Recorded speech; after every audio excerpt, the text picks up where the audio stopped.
Hello, Project Phoenix Productions. Right, let's get this over with. Let's get it over with.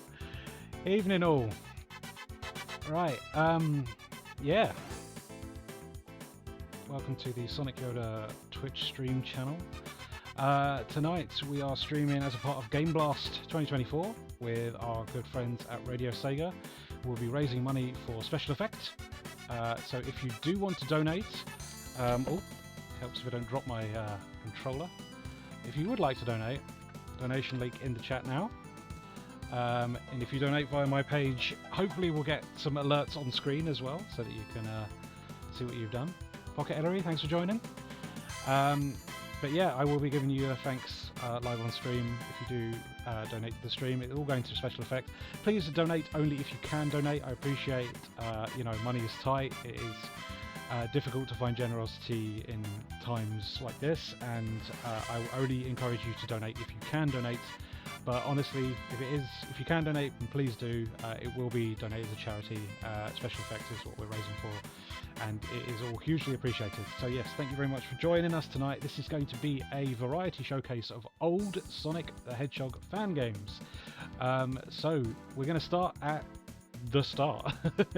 I have actually no sort of structure to this. It's not going to go in chronological order.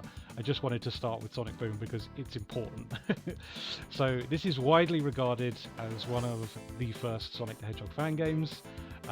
It was originally released with a virus and had to be patched later. But yeah, this is a updated version. This is running within Sonic Robo Blast from the past, which came out over Christmas last year in 2023. But yeah, it's a nice preserved way to play Sonic Boom. Yeah, let's jump in. We're going to complete this one. I'm not going to complete every game we play tonight, but there's a reason why we're going to complete this one. You'll see.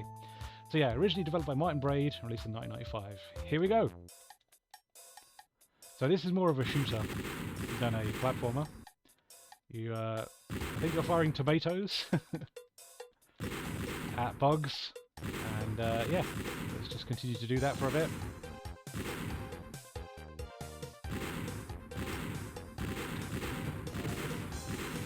So yeah, there was no set groundwork for fan games at this point. The classic game, Sonic game we know and love. Absolutely, absolutely. You see that mod for Doom, which is the Sonic cast. I haven't seen that at all, I'm afraid. But you know, we've got something Doom-centric coming up. Oh, little cutscene.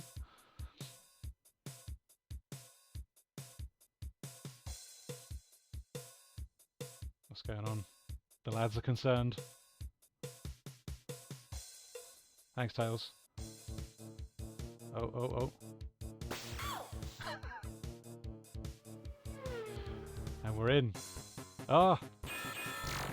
Robo Sonic. Let's get him done. And there he goes.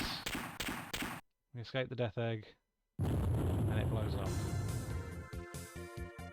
There we go, lads. We just beat Sonic Boom live on stream.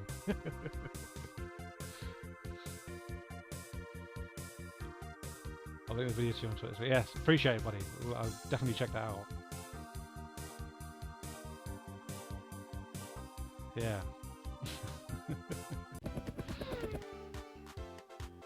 I hope you enjoyed the game, as it took me blooming ages to make.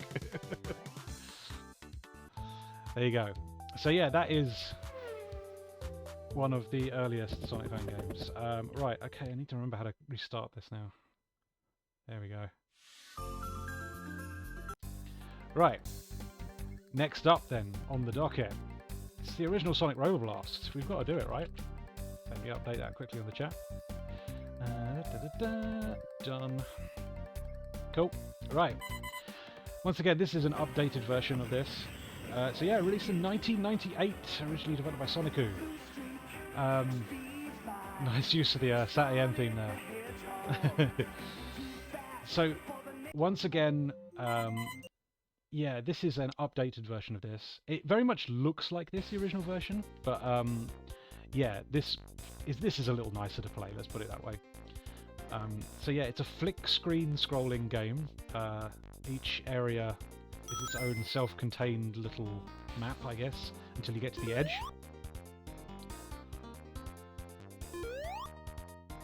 So yeah, we'll just let's get through this little tutorial and I'll show you a little bit more of the game. So a lot of these early Sonic fan games, they have very stiff controls, let's put it that way. One of the issues I always remember from earlier fan games is that if you jump into the ceiling, you'd get stuck to it, and you'd have to sort of like jiggle yourself off. It was a common sort of like bug that like didn't get fixed for a very long time. So yeah, there's the flick screen. So yeah, basically that's how this is going to go ahead. Very simple game. There's no like additional abilities. It's very much just running around, jumping on enemies, collecting rings, trying to get to the end of the stage. Like, but with this sort of flick screen style action. Fan games have certainly come a long way. Oh, look at this. We've got a little cutscene and everything. Yes, Sonic Team Junior. The very same that would continue to this very day developing Sonic Rover Blast 2. It's weird that that didn't update. Sorry, hang on a second. And done.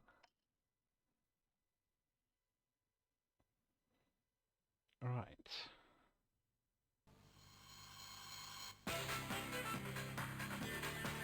Sonic Rover Blast. Let's do it.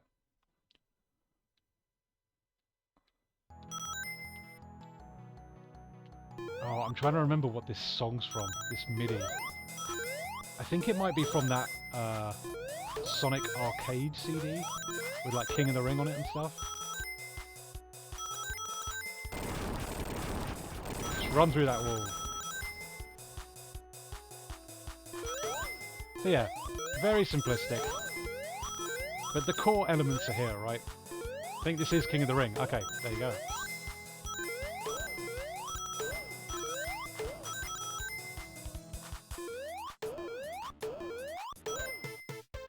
Boss.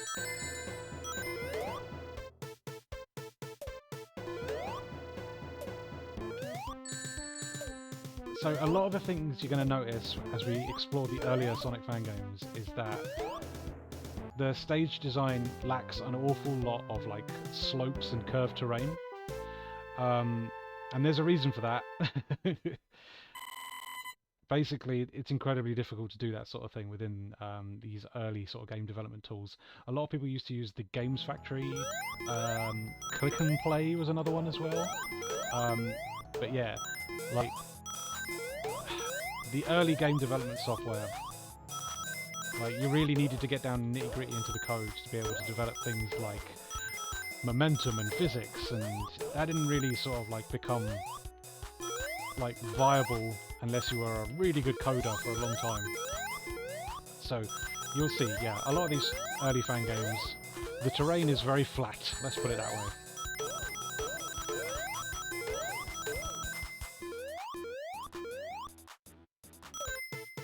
Oh, there's Robotnik himself.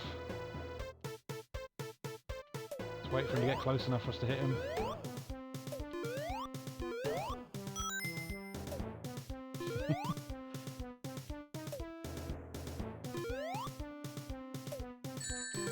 Ah, not good.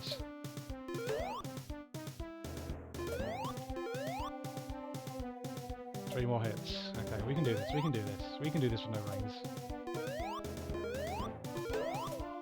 No, we can't. Of course we can't. But yeah, you get the idea. You get the idea. This is Sonic Rover Blast. This is a very, very early fan game. But extremely influential because, as we all know, Sonic Rover Blast 2 is still in active development to this very day. We will be checking out Sonic Rover Blast 2 at some point during the stream, but I want to show you some other early bits and pieces, some of my faves and things, some other titles that I think have some importance. So we'll get to Rover Blast 2, because I feel like that's definitely for later on in this stream. Right, let's defeat this boss. See a little bit of the next stage, and then we'll carry on to our next pick. A reminder that this is a charity stream. We are raising money for special effect, so please do support if you can. I will share the link in the description again quickly. Bosh.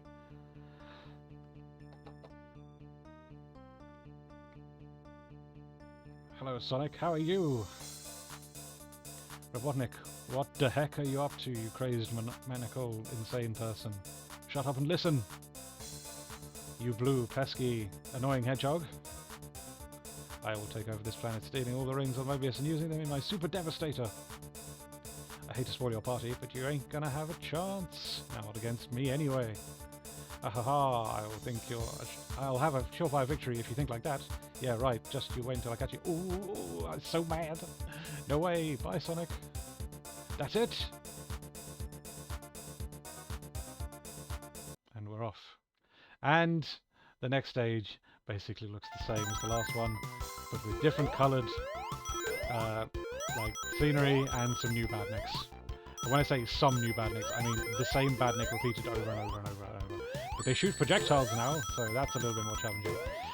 Yeah, that is the structure of Sonic Rover Blast for you. Right, we're going to carry on. We're going to do something else. Next up then, let's consult the list. Dun, dun, dun, dun. I'm doing this on the fly, so you have to bear with me. Okay, right. So, Sonic Fan Games, old Sonic Fan Games, demos. Here we go. Start rolling. Right, we can stop that now. I'm hoping this will be okay. Yes, it will. There we go. Right. So let me just quickly see if I can find this as an option anywhere. No. It's too obscure for Twitch. So this is KO Mega. Let's see if I can make this work with the joystick. It's not going to work with that joystick, but luckily I have several options. Dun, dun, dun, dun. Plug that boy in.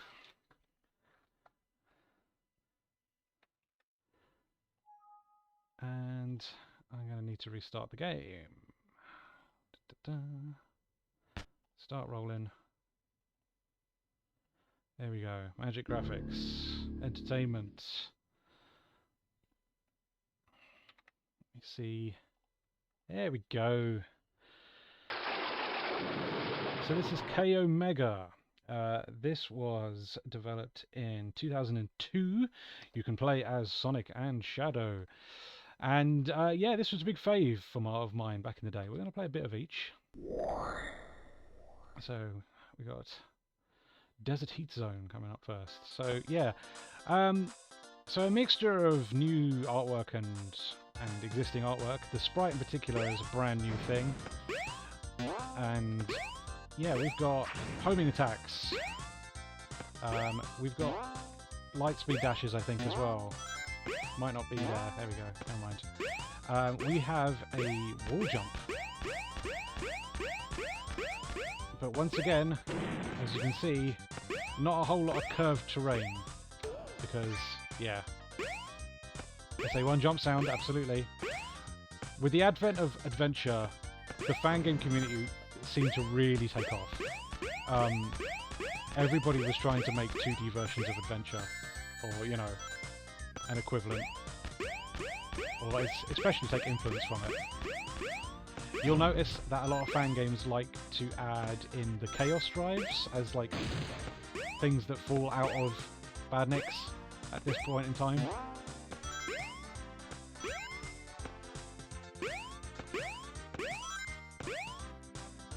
But yeah, again, this is one I'm particularly nostalgic for. I think there was a bit of drama during the development of this. I think the guys running the project had a bit of a falling out, and one of them carried on with a project called Sonic Unity, and yeah, it's kind of the backstory there. Oh yeah, Sonic's got this cool like shoulder barge thing that he can do instead of a spin dash. Let me see if I can get that in action.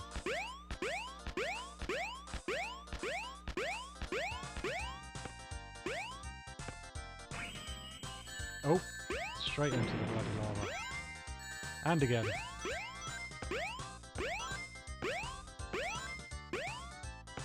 Right, got any badniks? Come on. Oh. There we go. There's me using the shoulder barge. I think that's all the abilities we have access to as Sonic. Yeah, I like the Sonic sprite. It's cool. It's very original. You clearly see that they're trying to do the SA2 Sonic model as a little sprite. I say little, it's quite a big sprite. Yeah, good bit of pixel art there. Nothing wrong with that.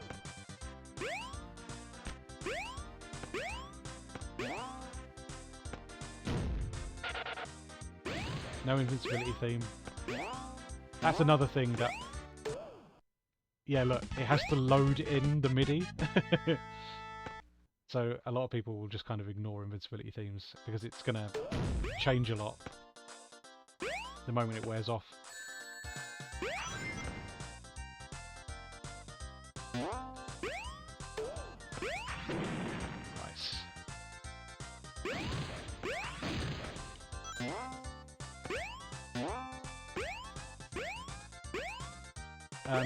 Just a reminder, just in case anybody's using or trying to get access to the donation page via the link I've put on the stream layout.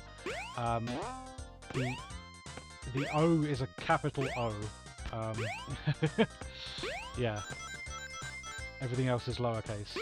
It's not a 0, it's an O in that short URL link.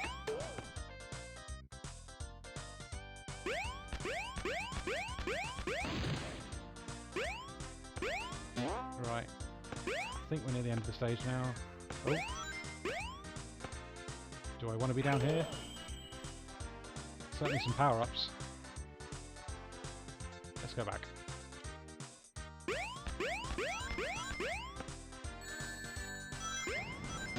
Yeah, hope everybody's having a nice evening. Very nice to be invited back onto Team Radio Sega for Game Blast again this year. Absolutely jump at the opportunity to do that.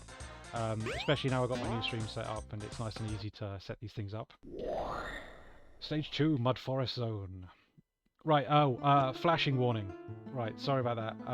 Yeah, this has weather effects, rain and lightning. So yeah, apologies if you're sensitive to flashing effects like that. I won't play this for too long. But yeah, just wanted to give you a little bit of an idea of what this is like and what it contains.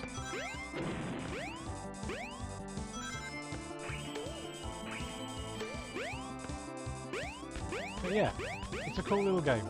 I've got a lot of nostalgia for K Omega. I'm assuming it's pronounced K Omega and not Chow Omega because, well, I don't think there's any Chow in it. It would be a bit strange, right? To reference Chow in a game with no Chow. And K Omega sounds cooler than Chow Mega, right? Mega Chow. Right, let's restart and we'll do a bit of Shadow and see if he's got any different abilities. And then we'll move on to our next game.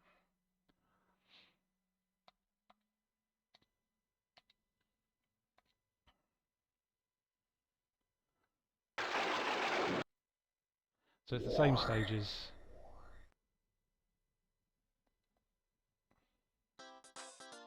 And there he is. There's the man of the hour. Oh, okay, so that's his down and jump. Let's try and suss out what that does, because I'm not entirely sure at the moment. Oh. Been bodied. There we go, right, okay. Wow, what does that do? Oh, I'm dead.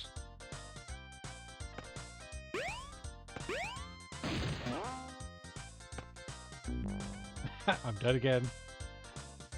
Let's try it on this guy. Okay, it is sort of like a flash attack, but the charge up time on it is ludicrous. And he's got the same sort of wall jumping mechanic. Okay, so it's a fairly similar set of abilities. So yeah, that's K Omega. Let's move on to something else. Right, next on the docket. Oh, let's do this one. Okay, right. Dun, dun, dun. Minimize that quickly. Minimize that quickly. There it is. Bring that back up again. Okay, and we will get that. Oh, where are we? Oh, there we go. That works. Perfect. Okay. Let me see if I can find this. No, not there. Keep it on Sonic the Hedgehog then. Update that. Trying to chapter it so that you've got the games on their own bit. But yeah, so this is Sonic Key. Right, I think this is a really cool game that not a lot of people talk about. It took me a while to source this demo as well. I didn't have it, and I tried to find it online and found it on a really good little website called scalyfoxy.weebly.com, which is a really big archive of really old fan games. So I would highly recommend searching it out. But this demo in particular was difficult to get running. For whatever reason, my computer was just kept like throwing up a virus, something horrible in this. So I had to make an exemption, and there is nothing horrible in it. It's fine. But yeah, so I'll show you a bit of Sonic Key because this is a very interesting little game. So once again, we've got Sonic and Shadow as playable characters, but they have different stages. So yeah, we'll play a bit of both. Again, we're taking influence from Sonic Adventure here with the little interstitials as you come back into it, and it gives you a little bit of the story. It's been 3 months since my last adventure on Ark, and when I thought I could finally have a chance to take a vacation, a Flicky came to me with urgent news. He said that he was on the floating island and that Knuckles sent him all the way to the island as quickly as possible. I didn't hang around to hear what else the Flicky had to say. I was sure Knuckles would fill me in when I got there. Got to the island soon enough, and I was surprised to see that the island wasn't even floating in the air. I guess that was reason enough for me to check things out. Word vomit. This takes me back, way back. Oh, Special Effect Mark, thank you very much for joining. Ooh, I finally made it to Angel Island. Now, if I can only figure out where Knuckles might be. Oh, we got gun robots. The hell, gun is here? Knuckles would never let them on the island. I better find him fast if I want to get some answers. Okay. Jungle Oasis. Escape through the jungle. As you can see, the Sonic Adventure 2 influence is very heavy on this one as well. So the gimmick with this one, and the thing I really like about it, is that you have a key gauge, and you can charge that up by using the spin dash. So, there it is. You see it filling up there at the top. Oh, you can't see it filling up there at the top, because for whatever reason this is not showing the full image. Hang on a minute. Let me see if I've got a better view on this action. No? Okay. Bear with me a second, guys. Display capture. Sonic key. Bonk. Do not capture the cursor. Right, let's shrinky dink this down. Sorry, I'm doing this on the fly. Right, okay. We'll get there eventually. Okay.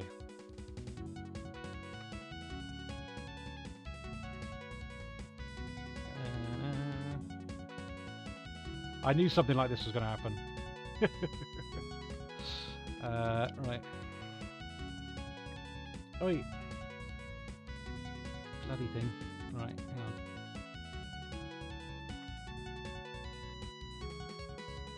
on. Okay, we're nearly there.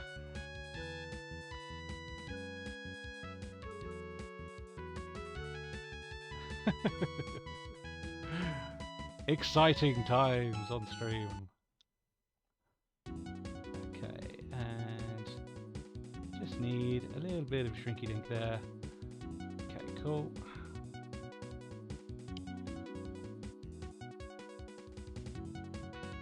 How's that looking? A little bit better? It's good enough, right? Okay. So let's try that again. So yeah, pull in the key gauge, and then that allows us to do things like double jump, and we can grind, and we can also use the light speed dash, like so. And those abilities are only available to you if you are fully charged with ki. And what I really like about that mechanic is that if you play well, you can maintain the ki just by defeating enemies. So yeah, it's a really good time. Like, it's a great little concept. I think it's a really nice way of like enhancing Sonic's moves with the more modern sort of like sensibilities, but like making them ever so slightly limited so that you're not like always relying on them. I don't know. It's just it's a fun concept. It really does it for me. I've never seen anybody do something that unique with like the modern Sonic moveset.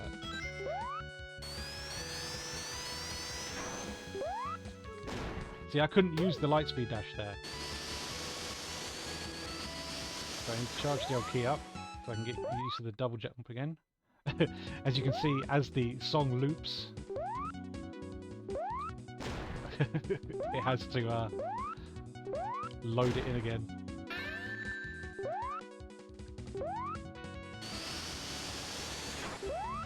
Hey, come on. Once again, you can see the stages are very flat. Not a whole lot of slopes and loops to be seen at the moment, just because of the early nature of Sonic fangame development.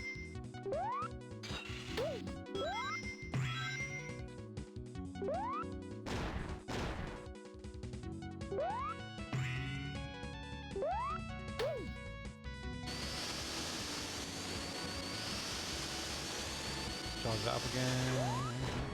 Go. Use the lightspeed dash. Oh.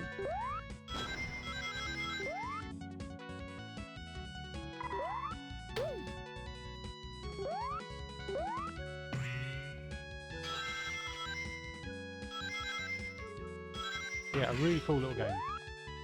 One I would have liked to have seen developed further. It never got out of a demo stage, unfortunately. As is the case with an awful lot of fan games, because you've got to remind yourself that a lot of these projects are developed by bedroom coders, kids a lot of the time. A lot of people cutting their teeth on fan games as their first, you know, way to code. So yeah, understandably, the projects don't see completion because it takes an awful lot of effort to put together a fan game. Effort that probably could be spent on your own sort of homebrew titles or indie games.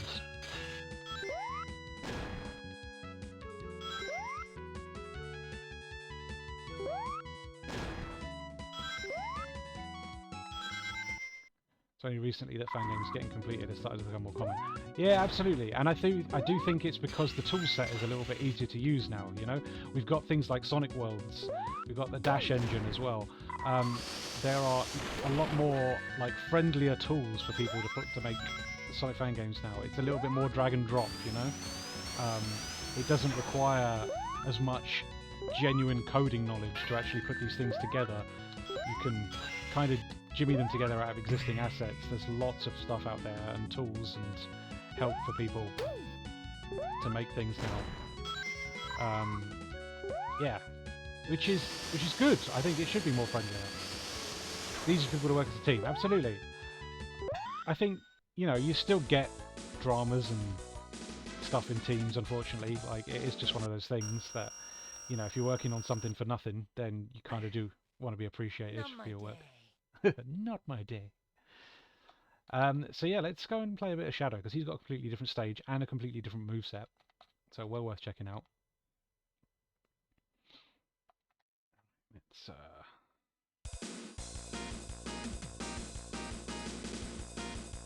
okay. But yeah, I've got a lot of love for this era of Sonic fangame. So I don't know if I've mentioned it on here before, but my way into the Sonic fan community was through Sonic Fangames HQ. That was the first sort of website I really discovered, and I used to, you know, download a lot of these old fan games on a dial-up modem. And yeah, I was just enamored with the fact that there was a whole community of people making Sonic games, and in the sort of style of the 2D stuff, because that wasn't obviously being made anymore. I'm Shadow, the ultimate life form. Just a few hours ago, I found myself in a crater in the Pumpkin Hill region. I didn't know how I got there. The crater didn't look like it was from a recent impact. The last thing I could remember was fighting that bio-lizard on the Ark with Sonic and then falling into the planet's atmosphere. So shouldn't I be dead? I also asked myself, if I'm not dead, then why am I still alive? I thought I fulfilled Maria's wish. Is there some other reason for me to be here? Before I could ponder those questions any further, a figure approached. It was Dr. Eggman. After Eggman gave a suspiciously friendly greeting, I asked him. That's a lot of text. Let's get into it.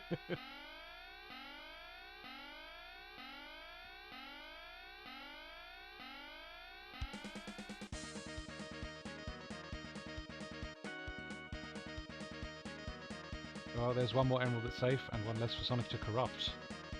Oh. Gun must think that I'm going to use the highway again. Well, then I'll just throw them off by taking the road. Okie dokie. We good? We going? There we go. Sunken Sewers. Escape Guns Pursuit. So, similar setup here. We've got to charge the key. But the abilities are different for Shadow. So he can bounce. That he can lightspeed dash as well. Pretty sure he can grind, but he can also roll under small gaps like that. He can break things. Interesting to see how people take the plot after SE2. Yeah, absolutely. I mean, for a lot of people growing up with classic Sonic, it's lovely that people were doing, you know, this sort of thing where it's like, oh, what about a classic take on the adventure formula? Which I'm all down for. I think that's the great thing about the Sonic fan game community is that, yeah, a lot of people take lots of different things from Sonic, and you know, making a fan game gives people the opportunities to bring those sort of things to fruition. If no one's making, yeah, classic style Sonic games, do it yourself. Oh, music had to loop. Yeah, that's Sonic Key. Definitely wanted to highlight that one as it was a big fave, and we're getting more elaborate as the developments continue at this point. We're adding things like modern Sonic abilities, and it's not so archaic feeling, you know, it's a little bit more dynamic. Stage design isn't quite there just yet. We're still very much flat stages, very little in the way of curved terrain or slopes. But yes, we are going to continue with something else. Okay, right, let's see what's next. Okay, this is a big one. So, I can go into my... Have I closed it? No, I haven't. Good, okay. Old fan games, full fan games. Okay, hopefully this one will be a little bit more friendly. Radical, maybe? Yeah, that's the one. That's the one. Okay. So this is Sonic Time Attack by Jamie Bailey. This is a full fan game, one of the first to really get completed. And it was released in 2003.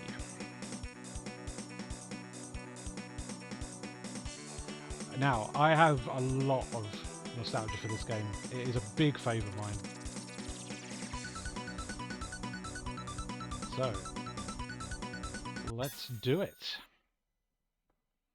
Present day.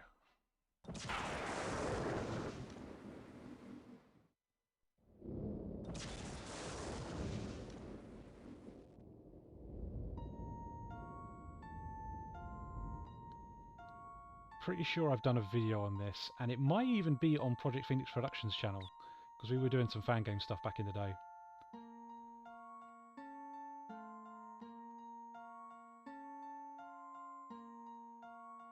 The guy that used to do these cutscenes, he did Sonic the Fated Hour as well, which also looks very similar in its like presentation. Yeah, definitely the same artist. I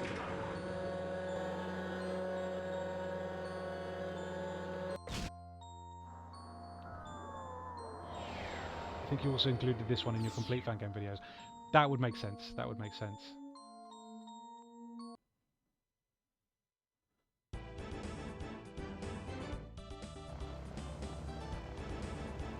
I think this presentation still holds up really well, actually. Like, Gabby, evening. Thanks for joining, fella.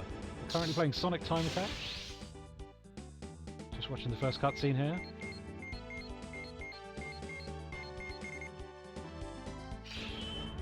As this is a variety showcase, I'm going to have to obviously only show a little bit of each fan game. I can't really play everything full to its full completion. Yeah, just the nature of a variety showcase. And we're into Slide C. So, the thing I love about Sonic Time Attack, even to this day, is it has the best 2D grinding I've ever played in any Sonic game. So, there is a jump button, and there is a second button which you hold to hit the rails, and it feels so nice. There's like a nice magnetism to it. It's really easy to do. You've got nice control. Character control in this is very good all around. You'll notice these OCs in the background. If I remember correctly, these were all like Sonic Fan Games HQ forum users back in the day. So yeah, you'll notice a lot of them as we're going through the stage. But yes. Right, here's something different. We got loops. We've got curved terrain. Taking a big old step forward as it comes to Sonic Fan Games. Things are less flat. Ah, here's something. Look at these film posters in the background. Does this not date it? Angelina Jolie Tomb Raider, Rush Hour 2. I love this stuff, man.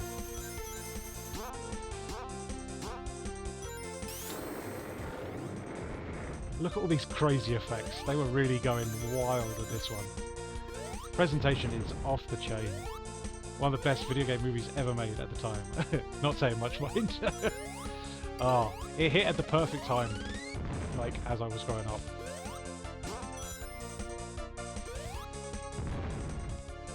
I can't think of many, you know, teenage boys during the early 2000s that didn't have the Angelina Jolie Tomb Raider movie on DVD.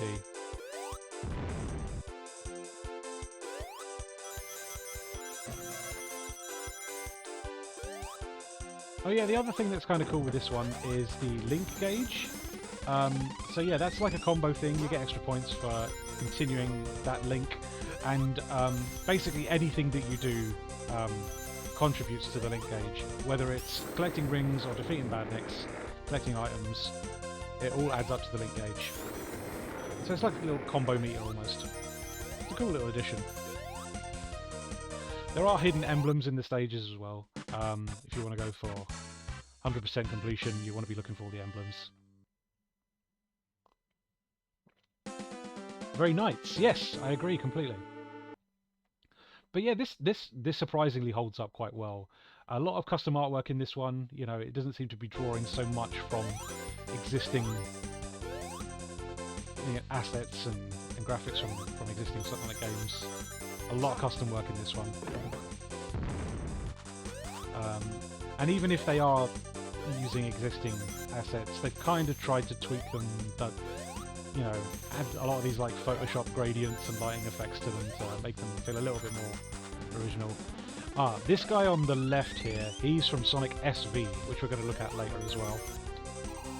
I remember him. I love this magician Knuckles and Tikal there as well. But yeah, really cool game, Sonic Time Attack. I would highly recommend it. It still holds up quite well. It's not super accurate to like traditional 16-bit Sonic. It still feels a little bit different, but it's surprisingly playable. Oh, missed that rail.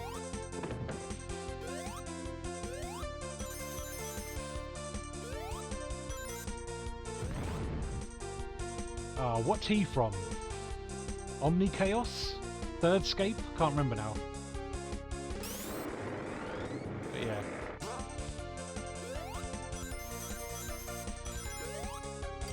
Hey, there's Mario with a Stein.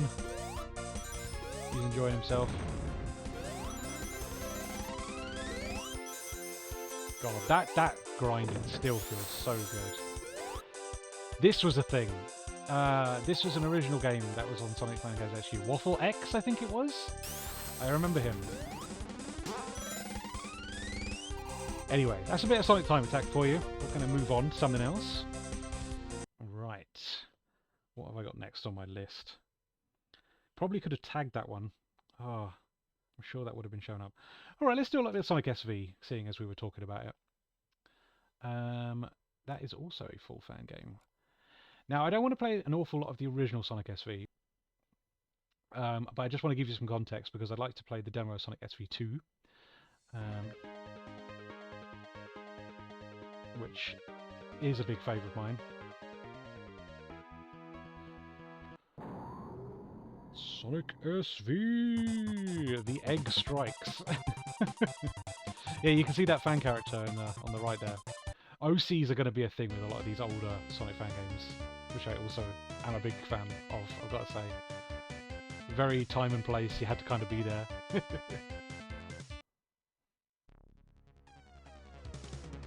While this is playing out, I'm going to quickly take a look at the donations. Thank anybody that I may have missed. I haven't seen any alerts pop up, so maybe that didn't work. Nice setup. Okay, no worries. Like I say, please donate if you can. It's all going towards special effects. Link on the screen and in the video description. Short url.at/HRY and then a capital O, not a 0, an O, and then 1. And that'll take you to our donations. We're raising money for special effects as a part of Team Radio Sega, as a part of Game Blast 2024. So yeah, Sonic SV. I keep forgetting about this. That, like, hitting the floor. He's so heavy. Then we've got some custom artwork going on here. A little bit of stuff that's drawn from other Sonic games. We've got a health gauge, which is interesting. It's super interesting because Sonic fan games are a thing I've never touched. Oh, really? Honestly, like, these older ones are, you know, not very representative of where we're at now, but I think it's fascinating because a lot of them are over 20 years old now, and it's crazy to think how far we've come, but also that they kind of qualify as their own sort of like retro games in and amongst themselves now. It's pretty wild to think about.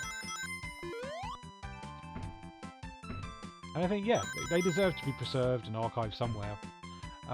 Like I say, that scalyfoxy.weebly.com website, they have a very good archive of old Sonic fan games, and I would, yeah, recommend checking it out. It's a good place to browse that stuff and just give yourself a bit of a history lesson.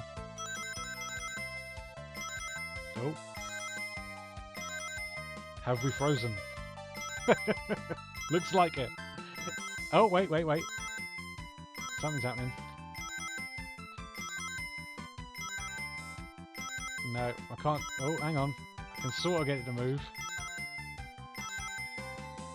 Right. Wow, I don't know what's going on here. Okay. Never you mind. Never you mind about that. Because we're going to move on to Sonic Key 2. No, not Sonic Key 2. Sonic SV2. Because that's the one I really want to show off. This is the one I have the most nostalgia for. It is a very, very short little demo. We can probably complete this one, but again, I don't know. There's something about it. I've got a lot of nostalgia for it. Diablo Head again. These were released in 2001. Yeah, God. That's wild to think about. Let me just move this. Okay, I'm pretty sure we've got joystick support. We do. Lovely stuff. There's that OC again. Let's do it.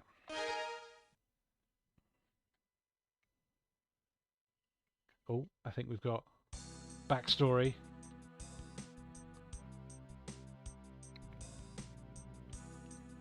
Slow moving crawl. This is a little bit more easy to read, eh?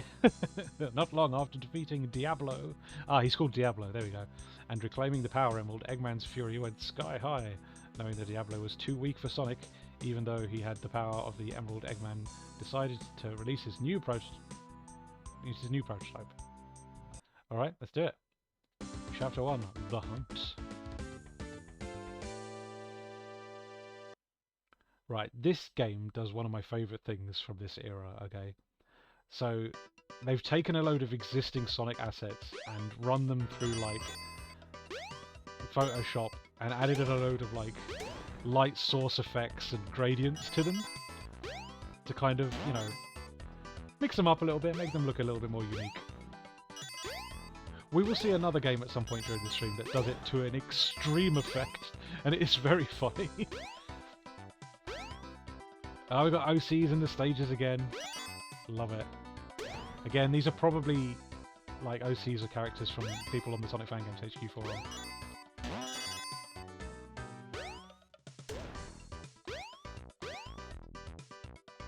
Oh. There you go, that weird sort of like collision. You have to unstick yourself. That's what I was talking about earlier. It's just where we're at in time, you know, like it's difficult to program slopes and loops in these old engines. But again, I got a lot of nostalgia for this artwork and these sprites in particular. There were so many people making custom sprite sheets for Sonic characters. It's just nice to see so much originality in that sprite. And there we go. That is actually the entire demo. Sonic SV2 didn't make it that far along in development, unfortunately, even though the first game was completed. But yeah, there's just something about that demo. Hey, I saw an alert. I saw an alert. Excellent, it works. That's amazing. Right, okay. I'm going to thank that person because I couldn't quite catch it. Let me go over to the Tiltify page quickly. Wow, £10. Thank you so much to Tooth Drinker. Oh, that's amazing. Thank you so much. Yep, that's going to special effect. Very appreciated. Thank you so much, man. That's really lovely of you. Incredible. Amazing. We got our first donation. Awesome stuff. Right, okay. Next game on the docket. Let's have a look. Oh, okay. Let's do an important one. Let's do a very, very important one. Okay. Where are you?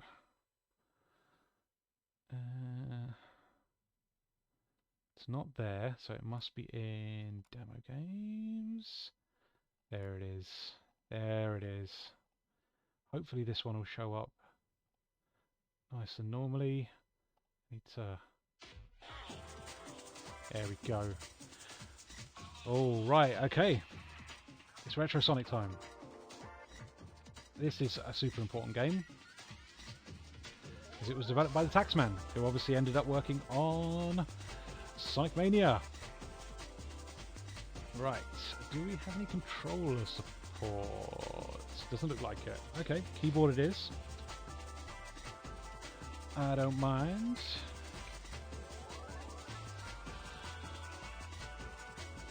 Sonic and Tail, a Garden Zone.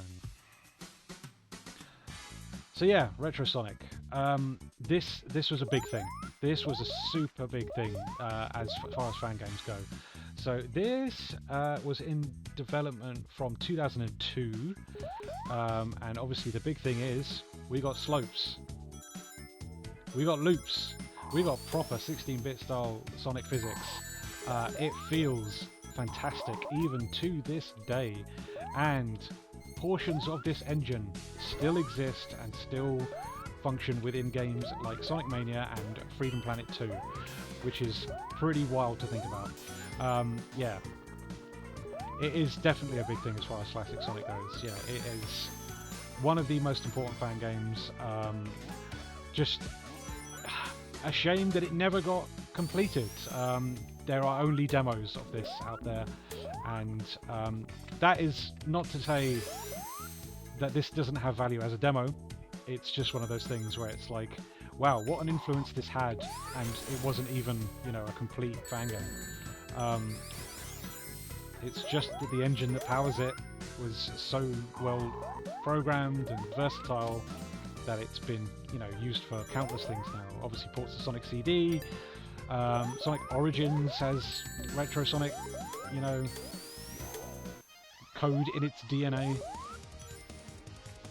It's pretty important as things go. I also forgot to mention the title screen music was sourced from a Bomberman game on the PS1, and I remember having a demo of that Bomberman game, and every time that music started, I'd just be like, DiCaprio finger, like, it's the music from Retro Sonic, even though that's not really correct, is it? But yeah, if it wasn't for the existence of this, we may not have the classic Sonic Racers we have now. You can absolutely say that with, you know, that is a genuine statement. There is some truth in that for sure.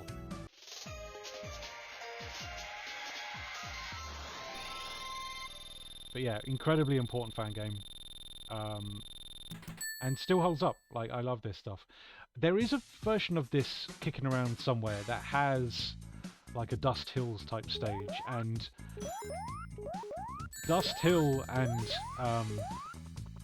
the Taxman kind of go hand in hand. Like, that dude loved that, like, the look of that stage so much that he was trying to get it in stuff for God knows how long. Like, his port of Sonic 2, I think, was going to have a Dust Hill like stage included in it, but unfortunately it didn't come to pass in the end. I think there is artwork of it hidden within Sonic 2. Oh, Sonic CD, sorry. Sonic CD, yeah. I think there is artwork of it in that game if you put in a code. But yeah, unfortunately never completed. But eventually we got Mirage Saloon, which is very much like his final like envisioning of that stage as its own custom stage within a Sonic game. So yeah, it eventually happened for the Taxman. You finally got to do Dust Hill. But yeah, there is, like I say, a demo of this kicking around somewhere which has Dust Hill. It might even be the Dreamcast build, because that's something that you can find online. Yeah, the Taxman got this, well, Retro Sonic running on the Dreamcast. There is a build that you can play. Oh, I bugged the the bounce shield. It stays. There we go. I've got it back into its normal state now. Oh, I'm trying to think. Do we have extra abilities as well? I'm pretty sure we have the spin dash. That makes sense. Oh, we do have the peel out as well. There we go. Oh, hello. Special stages. Yep. And they're Sonic CD styled. Look at this. The programmer has a map. Hold out, programmer. I guess these aren't complete at this time. Kind of a proof of concept. Yeah, there's no collusion. Can we take damage? Nope. I guess we need to just wait for the time to run down. Shows you how early this demo is. Come on then. Get us back into the stage. There we go. obviously concepting his special stages at this point. Oh, and we're dead. Anyway, that's enough of Retro Sonic. That's a nice little encapsulation of that. But yeah, very important game. So yeah, let's move on to the next title. Ooh, let's have a look and see which version I can get running. Okay. Oh, I've got like lots of these. Okay. This is a demo from 2003. Windowed. Okay.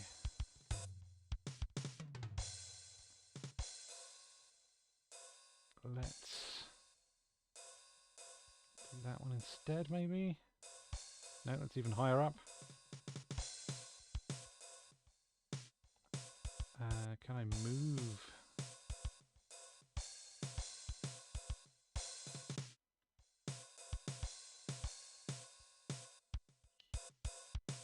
What is this music?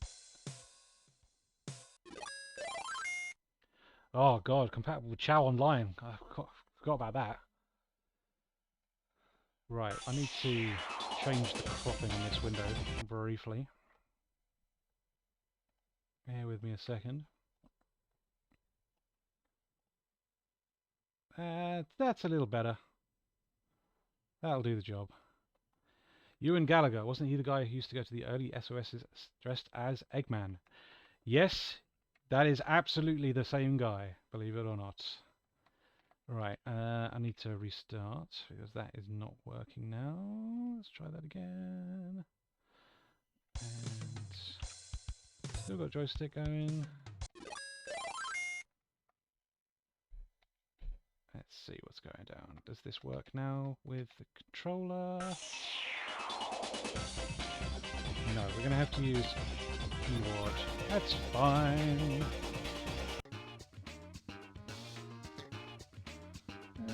So we've got a fair few stages in this demo. So yeah, Sonic XG. So another kind of important one. Has been in development for a very, very long time. At one point, it used with two other Sonic fan games, Retro Sonic and Sonic Nexus, which we're also going to look at some point. And it was going to be powered by the Retro Sonic engine.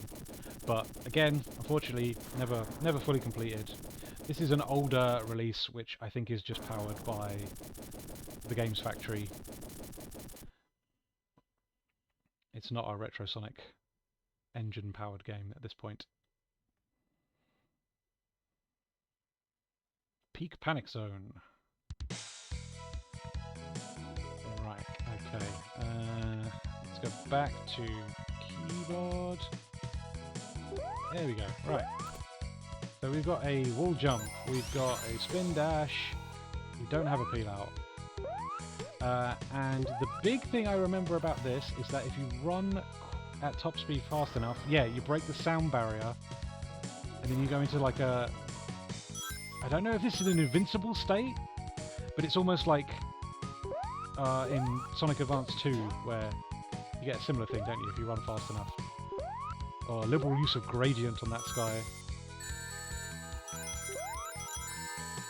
We got slope terrain, which is a, you know, pretty big step up for a game of this vintage.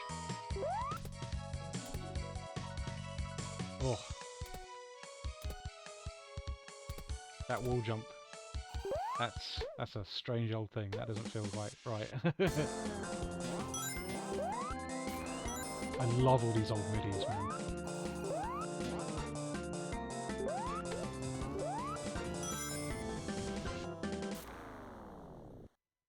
Yeah, I'm trying to remember. Like, at some point... oh yeah, you are invincible when you're in that boost state as well. There we go.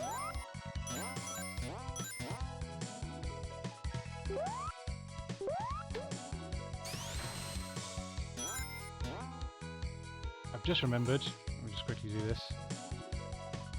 Change the category for the game. Ah, look, Sonic XG. It's there. Love to see it. There we go. Back we go. Sorry about that, guys. Just trying to keep the chaptering going. For anybody that wants to review the old stream later date on the Twitch channel. I will be sticking an archive on this on YouTube as well. If you go onto the Sonic Yoda Streams Archive YouTube channel, everything that I've previously streamed is on there, archived for posterity.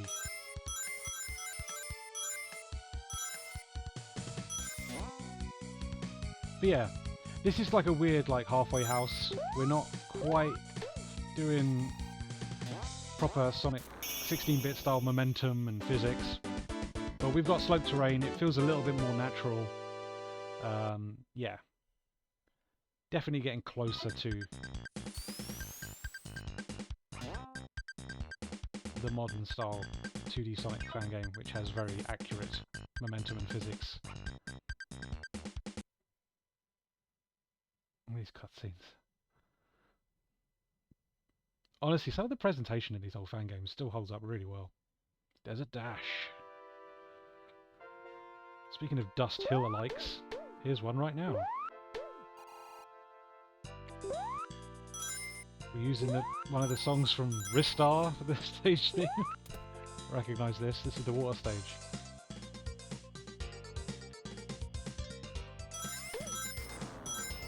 But yeah, I'm still a big fan of that temporary invincibility you get from running really fast. I think it's a great little mechanic, something unique. Adds a bit of risk and reward, you know. Run nice and quick, potentially get some invincibility to use. Fun little concept. Oh, loading that extra MIDI. Toot Toot Sonic Warrior, always in your pants. You can do lots of dance. Right. And again! Start the song again!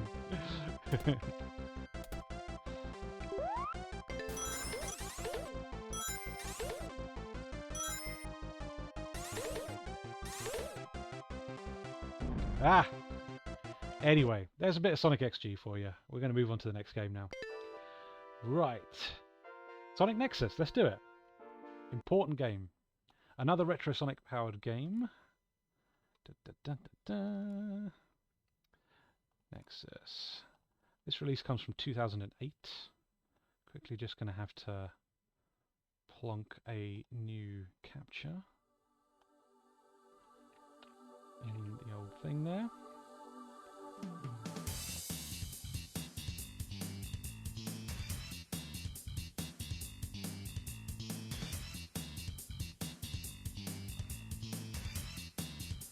Cool.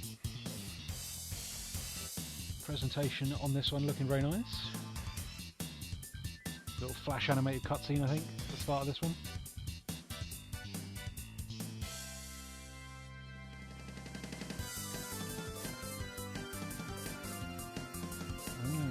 No Sonic Nexus category on Twitch. Interesting. Thought there would have been. Right.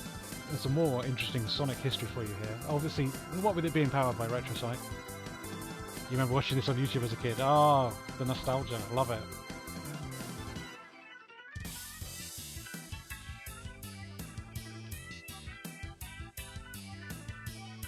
Sonic Nexus. Yeah, Retro Sonic powered, so obviously Taxman involved to some degree.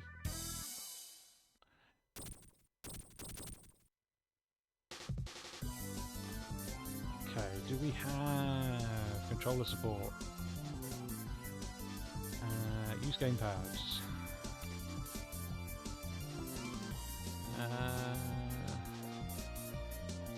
Up, down, left, right. A, B, C, and start.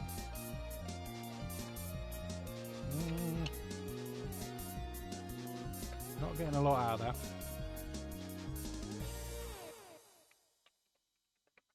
Why isn't it giving me use the keys here? Up, down, left, right. A, B, C, start. Let's try that instead. Okay, I can skip the cutscene, so that's a good sign. There we go. Right. So the big thing with this one is that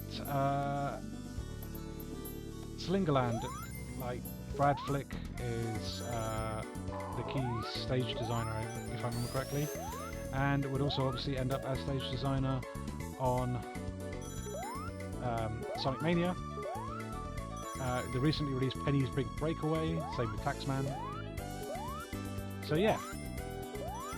And it's another one that feels fantastic to play. Obviously it's powered by the Retro Sonic engine. It feels like a proper 2D 16-bit style Sonic game. It's got lovely momentum and physics, great use of curved terrain. I haven't played Penny yet, but I'm very excited to finally give it a go. There's a part of me that kind of wants to wait for a physical release. I just don't know if one's going to happen or not. But yeah, I'm very excited that that is finally out. Super chuffed for everybody that worked on it. Got some friends that have definitely contributed to that, and I'm super happy for them.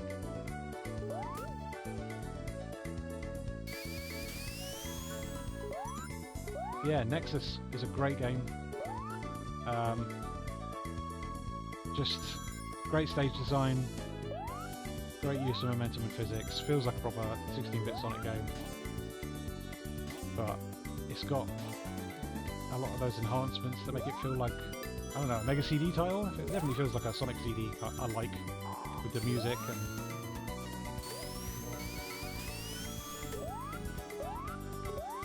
still plays incredibly well. Well worth checking out this demo. A lot of talent that would obviously work on Sonic Mania in this as well.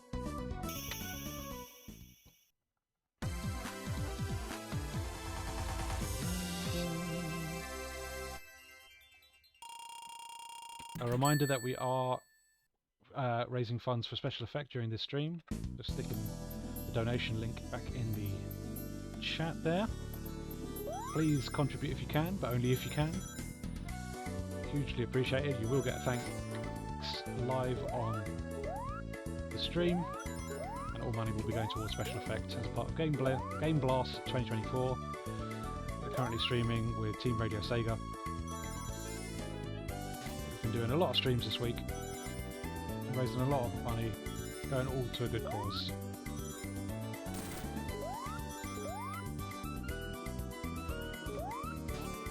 Yeah, Sonic Nexus. Another real highlight. Very influential, very important fan game.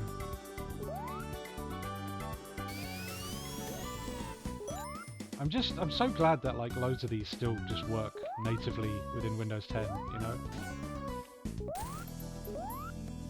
I don't know how that's happened, but whoever like developed the Games Factory and stuff, like, incredibly forward thinking, because god, it all still functions so well with very little issue. Not a whole lot of preservation has needed to be done for a lot of these fan games, because they just still run natively. It's pretty mad.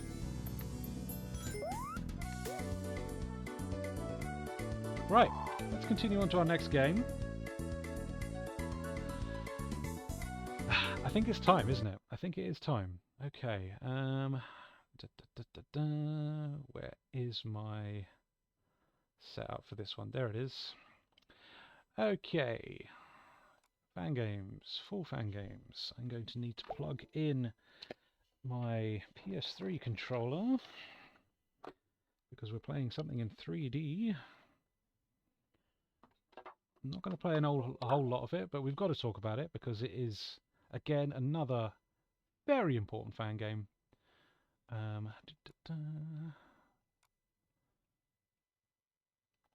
Right, let's load that up.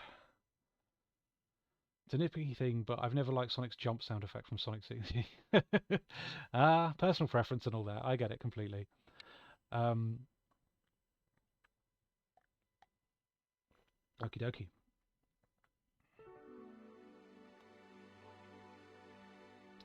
Sonic Team Junior are back.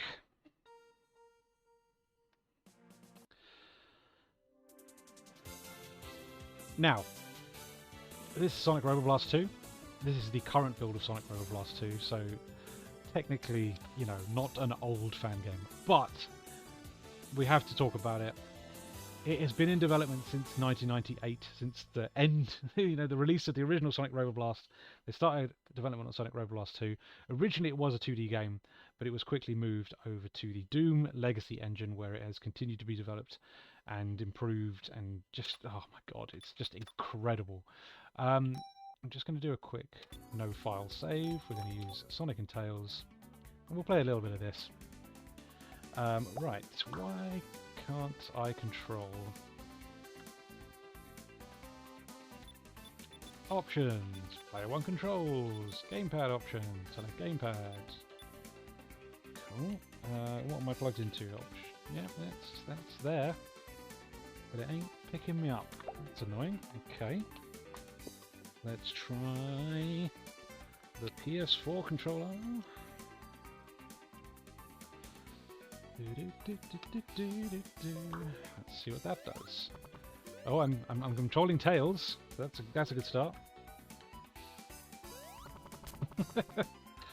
Okay, let's see if I can put. Oh, it's already in another controller. Okay, never mind. Let's do that then. Very odd. Sorry about this, guys. We'll get there, don't you worry. It's in controller port 1, but I'm not getting any movement. Okay, drastic measures mean we're going to have to go over to mouse on control configuration. We can do that. There we go. That works just as well.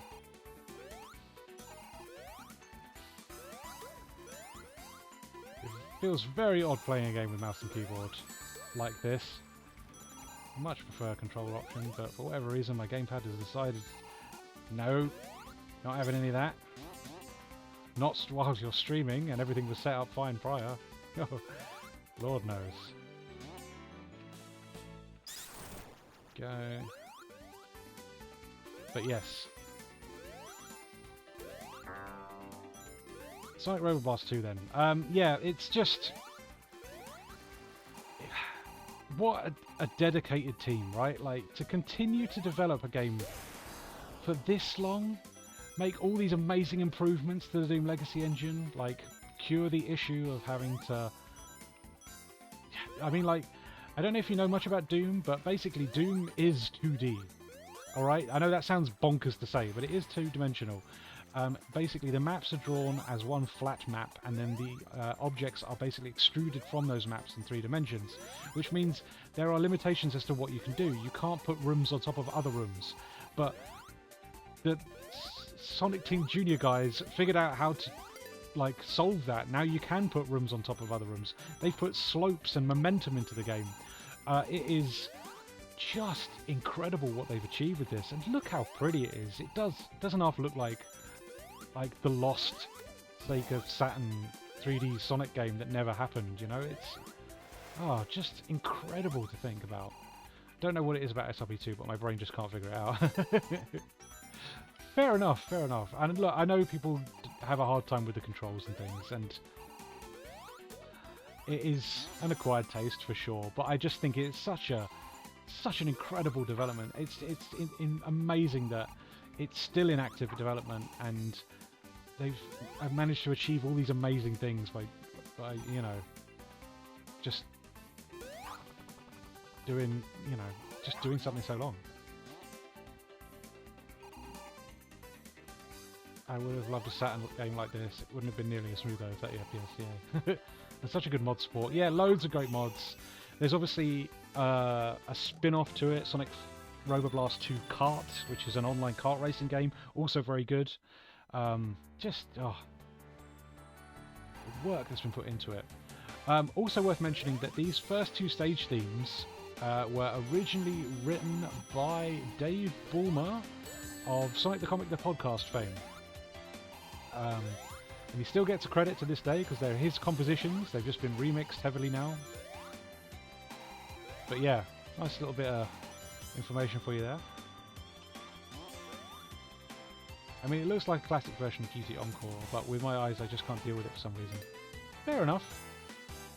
I know for a lot of people, Doom games do make people kind of motion sick, so I can get that. But yeah, it's just such an incredible amount of dedication from the community that puts this together. It's a wonderful game, honestly. I've spent so many hours with this thing. The current build is just incredible. All the custom artwork and all the improvements to the engine. Wonderful stuff, honestly. There are 3D models you can add. Might make it easy to play. Oh yeah, absolutely. Someone's made like a set of low poly looking Saturn style models as well, which is kind of fun.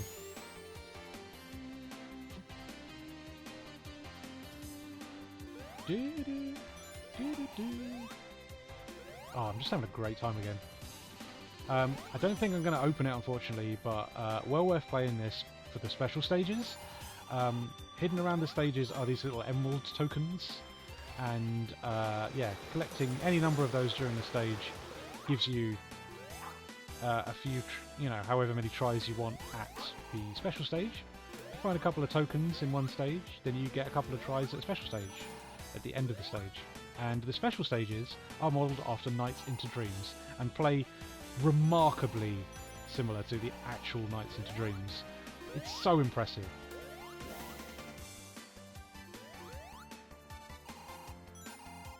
A fire shield that doesn't disappear underwater. But yeah, Sonic Rover Blast 2 is just incredible. I highly recommend it. Might not be for everyone, but I think it is one of the most impressive developments, and continues to improve all the time. This current version was released last year, 2023, at this time of recording. So yeah, still a lot of development happening at any given point. Right, next game on the bucket. On the docket, I mean, sorry. Okay, let's get weird. Let's see. Sonic fan games, old fan game backup, demos. Are we in here? There it is. Okay. Right, this one's going to need a window.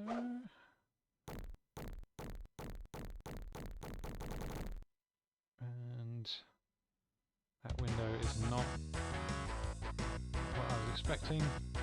That's better. Right, this is Sonic Paralactic Adventure. I'm going to see if I can get this working with a pad. This is just another one from back in the day that I have some nostalgia for, and I thought it might be worth showing off. Once again, we are heavily in... yeah. The Adventure 2 style influence on games.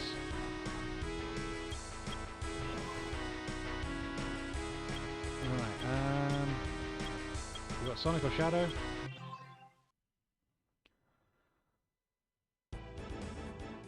Is this the version of Live and Learn that Sonic 3 will be using?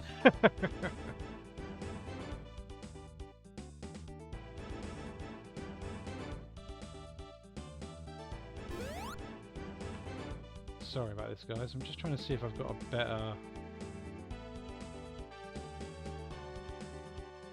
location for this.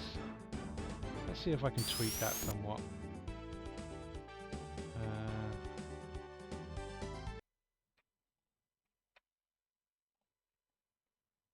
Bring that up a tad. And...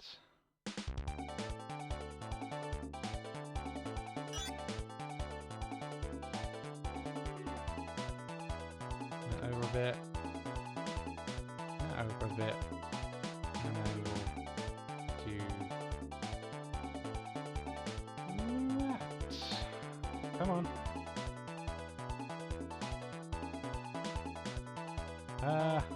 Yeah, that'll do. Right, okay. And what are the controls? Shift is jump. Okay, do we have a spin dash? We do have a spin dash. Do we have a peel out? No, we don't. It looks like we may have access to a... Oh, can we grind? We can. You have to hold control for grinding, like Sonic Time Attack. And we may have a homing attack as well. Again, we are seeing the early stages of curves and slopes and loops. This doesn't feel as smooth as something like Retro Sonic, but it is a step in the right direction. We're getting away from the sort of flat terrain that we've seen in the older fan games, but we're not quite there just yet. This background is definitely drawn from Ristar, I think. The foreground elements look like they may be custom. Oh, we've got dash pads.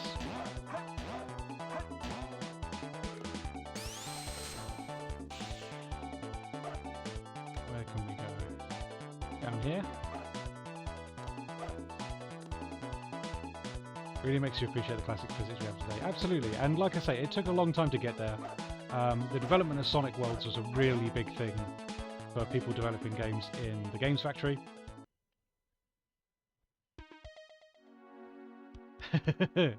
And that's the end of the demo. A nice quick one for you there. Yeah, Sonic Paralactic Adventure. It's just another one that I remember playing quite at the back of the day, and I have a lot of nostalgia for. But yeah, I just wanted to kind of show you a little bit more of that early 2000s style Sonic fan game, because, like I say, we're trying to get into the territory of 16-bit style Sonic momentum and physics. But it's not quite there yet. We don't have things like Sonic Worlds powering these games at the moment because, yeah, it took a lot of time to get there. That's an awful lot of coding talent that's required to be able to emulate stuff like physics and momentum. And yeah, we just haven't got there just yet. Right, next one I want to highlight is a little game called Sonic Groove. Another one I used to like from back in the day. I'm pretty sure I have a direct capture of this one set up. Yes, I do. Lovely.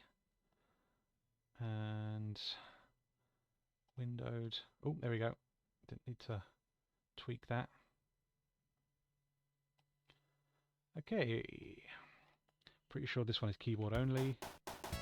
Sonic Groove, then. This one comes from 2002. Same as the last one, actually. Sonic Paralactic Adventure was also a 2002. Right, so we've got a few stages. We've got Mobian Garden, Splash Canyon. So let's start with Mobian Garden. Ah, read the README. Never mind. Let's restart that. What does the README say, actually? Oh, just... It's trying to tell you to read the README so it can give you all the credits and stuff. Okay, fair enough. Right, let's start that again. New save. Hopefully that's still visible. Yes, it is. Right. Splash Canyon it is. Here we go. Right. This is another one I used to really like. So this one has a lot of custom artwork. And the engine itself feels really smooth and responsive. I'm not entirely sure if the stages have an awful lot of like slopes or momentum and physics to them. No loops and stuff. I think it's very flat. But for whatever reason, the character control in this one has just really seen a lot of effort put into it, and it's still really nice to play today, even on keyboard. And as you can see, the Sonic Adventure 2 influence is heavy on this one. We've got Chaos Drives falling out of Badniks. I'm not entirely sure what they would have been used for in the final game. Maybe they would have implemented a... what's it? Do I not have a... Oh, there we go. I do have a spin dash. A Chow Garden at some point, maybe? Was intended. But yeah, there's just something about this one. I really like the way it looks. I like that they've gone for kind of like this sort of flat shaded look to it. It's very cartoony. And like I say, the controls are still really responsive. It doesn't have that weird, like, sticky unresponsiveness that a lot of the earlier fan games have. It feels very nice and responsive, you know, very consistent. But as you can see, the stage design isn't quite there yet. Still very flat. Not a lot of slopes or loops to be seen at this point in time. They really like that particle effect, don't they? With a good... Look, there we go. Very proud of that little effect that they made there. Oh, we do have a super peel out in this one.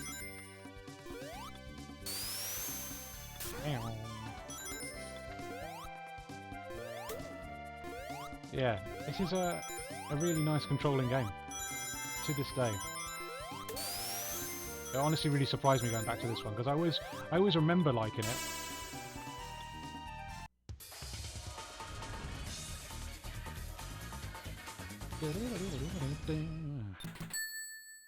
Have I missed any donations? I'm just going to have a quick look.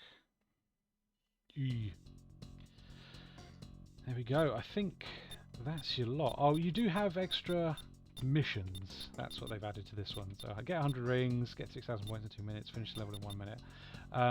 So yeah, that's a fun little thing. Right, so I'm just going to quickly see if any more donations have come in. I'll thank the person that, if they have. No, that's fine. No worries. Just a reminder, obviously, the link in the description and on screen is to our Tiltify page where you can donate towards a special effect goal. We're on Team Radio Sega. And a reminder, if you're trying to type in the URL using the one that's on the screen layout, it's shorturl.at/HRY capital O, not a 0, and then 1, okay? And that'll get you there. Right, next game we are going to take a look at then is Sonic Dead Zone. This is another one I've got some nostalgia for. Alright, I'm trying to remember if this is a full game or not. It is. Let's open her up. Oh, this one's got a big old window. Okay, let me see if I can suss this one out. Might have to change the... Yeah, we're going to have to change the crop image there. Okay.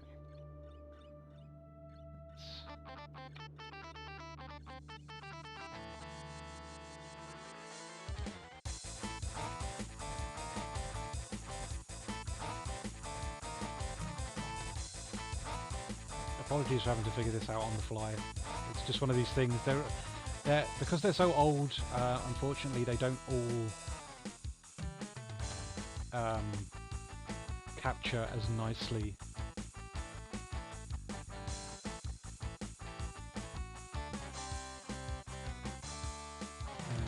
can probably go a little bit longer there.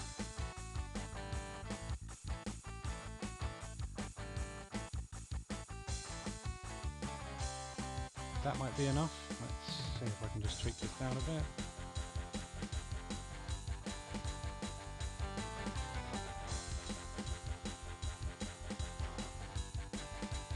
Going a little bit too wide there.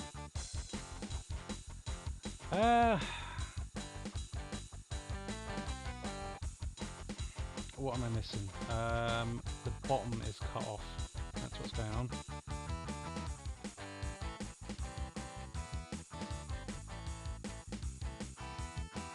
That'll do. Right, any key skips intro. Let's do it. Right, Sonic Dead Zone then. Yeah, another one I've got a lot of nostalgia for. This was released in 2001. We can play as Sonic. We can play as Shadow. Alright, Sonic the Hedgehog. Right, let's just get on with it. Okay. Spaces jump. There we go.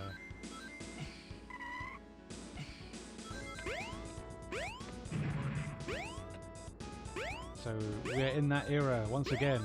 Flat terrain, not a great feeling interaction with the curves and the slopes on this one, unfortunately. But you know, we're doing stuff, we're getting there. We're using assets from existing Sonic games and just sort of rearranging them, but putting in a new Sonic sprite, and that's enough sometimes, you know?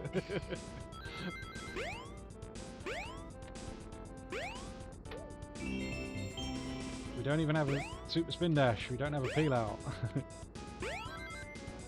Don't know why we've sourced all these really ugly graphics from Sonic KIX, but hey, why not, eh?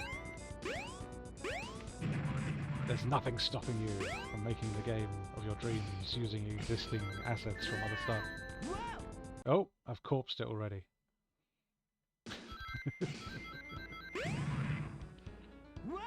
And again. Whoa! Whoa, look at that.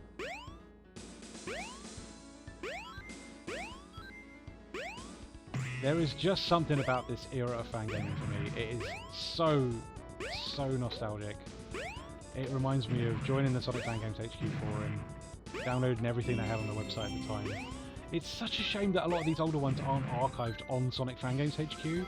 Like, regardless of the quality of them, someone bothered to make a game, and I feel like it should be preserved somewhere.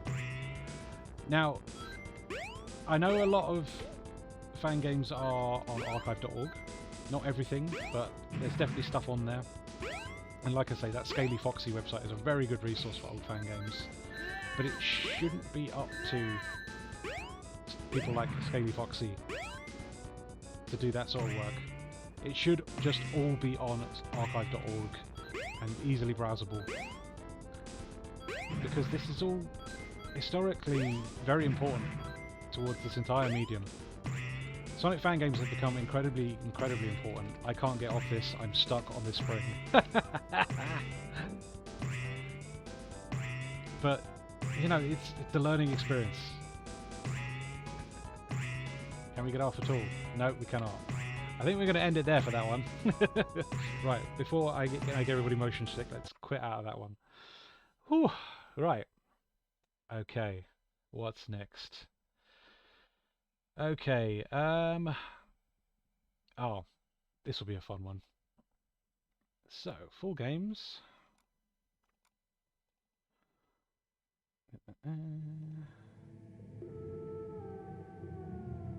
That's a bit too small, and just move it into shape. That works. So this is Blade Runners SX. This was released in 2005 by TGF Team X. And this is the one I was talking about earlier, that someone has just like decided to bring all these assets into Photoshop and go absolutely crazy with the like light effect tool, like light source tool. So yeah, for some reason we've got MGS sound effects on the title screen, on this opening cutscene. Anyway, let's get into the game proper. It's another one I'm quite nostalgic for.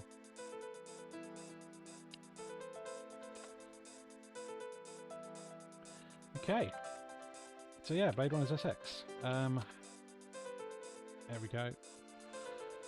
Left and right, move Sonic, up and down, roll attack, grind ability, adjust camera, control key, jump attack, down and control is spin dash. Cool, there we go. Let's get on with it.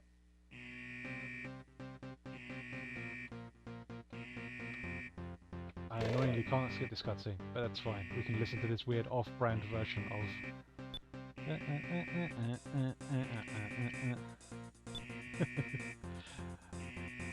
I'm also a fan of using this spotlight and then just like inverting all the colours. It works, it's effective. There we go, inverted Sonic, there he is. Right, first stage. This is another game that hasn't quite got the momentum and physics down yet. Very flat looking stages. But yeah, look at all these light sources they've added to the graphics. Someone was going nuts in Photoshop with this one. Put more light sources on those graphics. It's so funny. It's a very cheap but somewhat effective way of like tweaking the graphics so that they look a little bit more original, a little bit more like a 32-bit game and not like a 16-bit game. Yeah, look at all those light sources they've added to this and stuff down here as well. You can tell they've just ripped off a load of existing assets. Oh, we've got chaos drives coming out of Badniks again. Oh, look at this, we've got a loop! There's an attempt being made.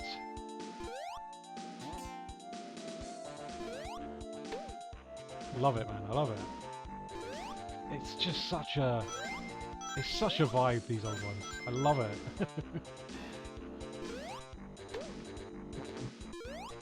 They exist in a very specific time and place.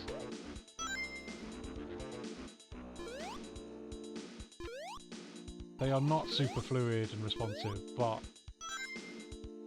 they are the first steps towards the modern Sonic fan game experience. And I think they deserve recognition, for sure. Plus, I love all this 2D love for Sonic Adventure 2. I like how many different level themes can be fit in one stage thing this has going on.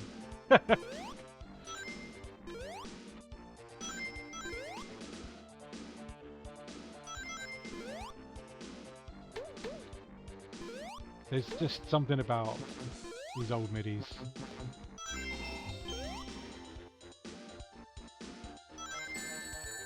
Yeah, I can totally see what you're talking about now. Yeah, there is just like abrasive changes to different styles all the time. We got loops again. An attempt is being made to make it more like a traditional 16-bit Sonic game. I love it. No invisibility theme, so we don't have to keep loading midis. You've seen the stutter that happens when the songs have to loop and load different tunes. It's so funny.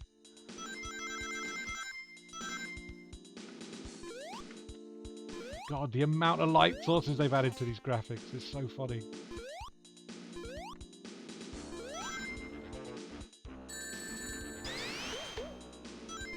It's so weird that, like, for the longest time, we didn't think, oh, maybe we should just change the resolution so you can see a little bit further ahead.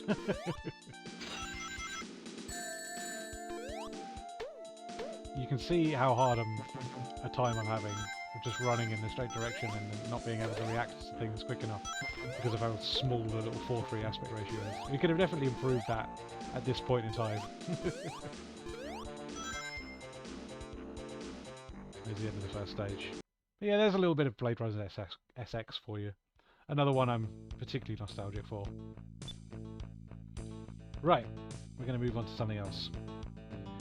Ooh, would you like to hear my first experience with Crush 40? Let's do it. So, we're going to play a little game here. It's just a little demo of a game called Radical Sonic from 2004. Hopefully that'll load and fit in the screen okay. I'll adjust it a little bit. Here we go, that works. Okie dokie. What have I got plugged in? Let's see if the controller will work with this one. I think it should. Here we go. I'm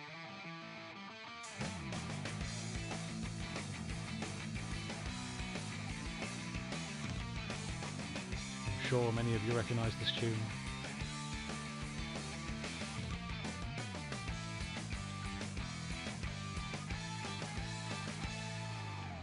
So yeah, that's I'm pretty sure it's Revving Up by Crush 40, but that was the first time I ever heard that song, because I didn't own a Dreamcast at this point. And yeah.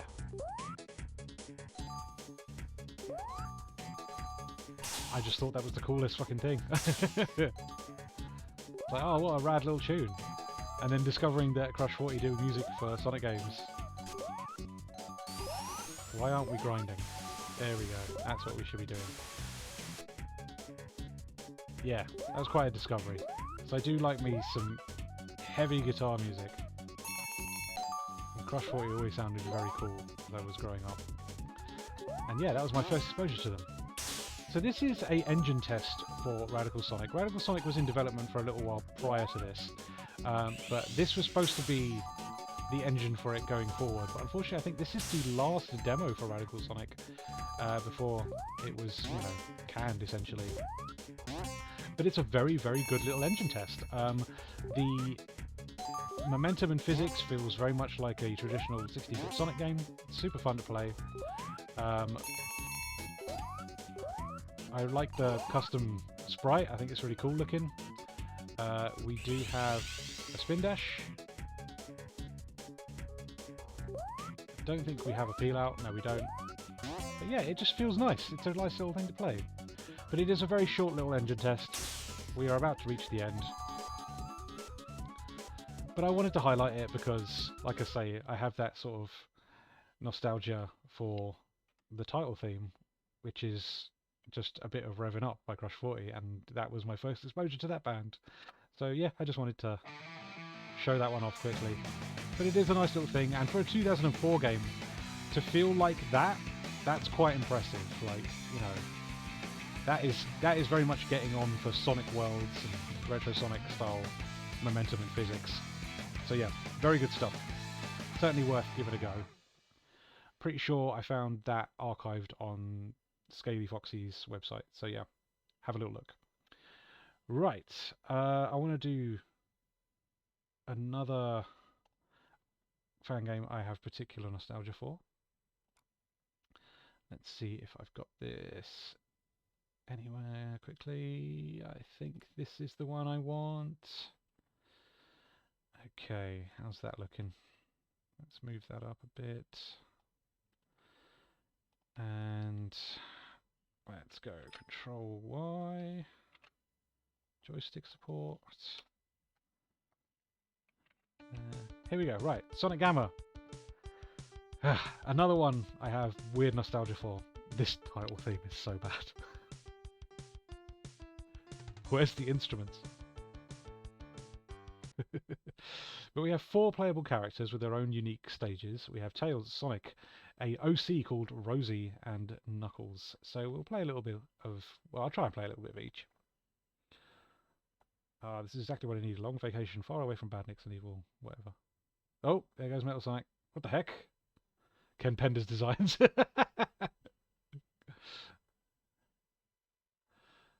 So much for a little vacation. And away he go. Dark Jungle Zone. So again, we are in the weird, not quite... We've got slopes at least, but we don't interact with them very well. What else can we do? We can spin dash. We can't do a peel out. But that's what we've got. Oh my god, that ring sound effect. So many fan games use that ring sound effect back in the day. We've got grinding.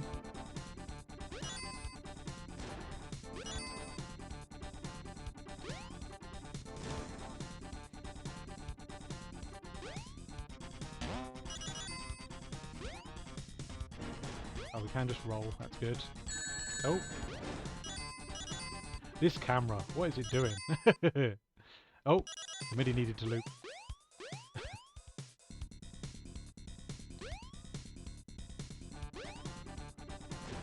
I think, again, like, I don't know what it is with this era, but, like, there are...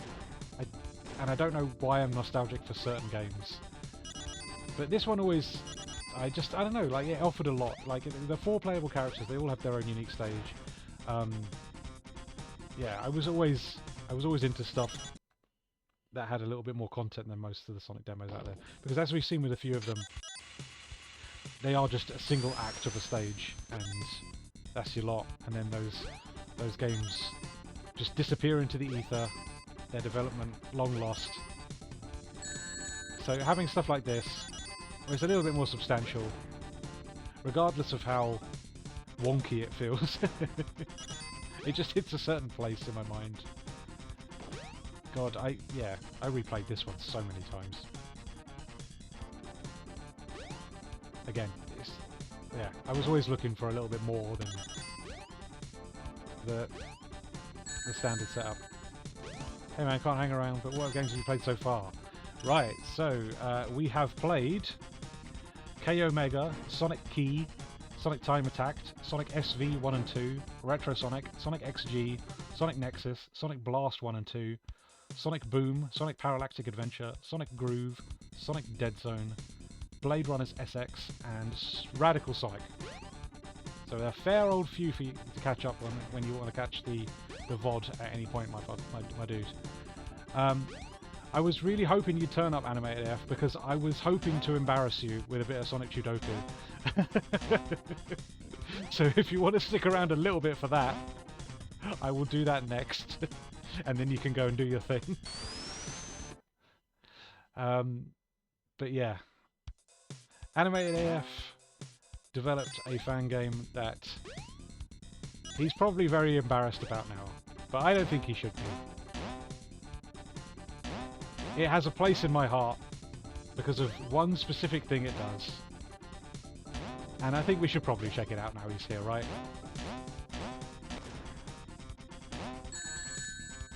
I'm just going to quickly show you another one of the characters from this before I move on. Just to show you that there is more to this game than just Sonic. But yeah, this is what I enjoyed about it. I've been at work till now, but go ahead and play Sudoku, I'll hang out. My dude, it's super appreciated. Thank you very much for dropping by. But yeah, I'm just playing a bit of Sonic Gamma right now, and I just wanted to show a little bit of this off because it is one I have nostalgia for. Just because, again, it's a little bit more nostalgic. Sorry, it's a little bit more substantial than others. We've got Knuckles' climbing and gliding ability. So it's nice to see some variation between the characters as well. God, that climbing is very slow. But yeah, again, just one of those games that I remember fondly. It's hard to come back to, but there's a nostalgia I have for these things. They are games of a certain time and place. They deserve to have their history preserved. They are retro games in and of their own, you know, existence now. I'm proud that I managed to make a complete fan game at the time. My dude, like, not many people did. There are so many canned little demos and betas out there. And, yeah, it's lovely to see more substantial experiences, because that's all I ever really wanted when I joined the Sonic Fan Games community. I wanted to find a new game and play it through and just spend some time with a new experience. But yeah, that's a little bit of Sonic Gamma for you. Right, we're going to do it. I'm going to bring up Sonic Sudoku, which I've got somewhere. There it is. Right, this is a little wider, this one, so I'm going to have to change the size of the screen. Bear with me a second as I tweak this.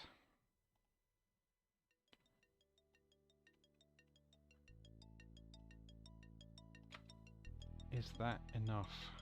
I think it still needs to be wider. I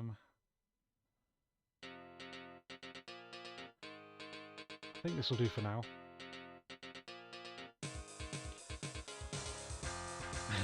Even if it did rip stuff from other fan games. Mate, everybody was doing it. Everybody was doing it. I love your MIDI choice. I'm a huge fan of you nicking Smells Like Teen Spirit MIDI for the title screen. Right, so there is one thing in particular I wanted to highlight with this. Yeah, we definitely need to widen this up a bit. So bear with me a second. I'm just going to do that quickly.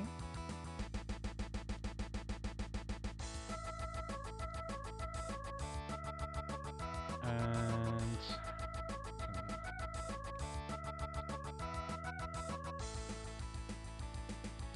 bring that down a bit. Let's try that one. How's that looking? Go a little bit further down, move that up. I need to see more of the bottom of the screen, buddy.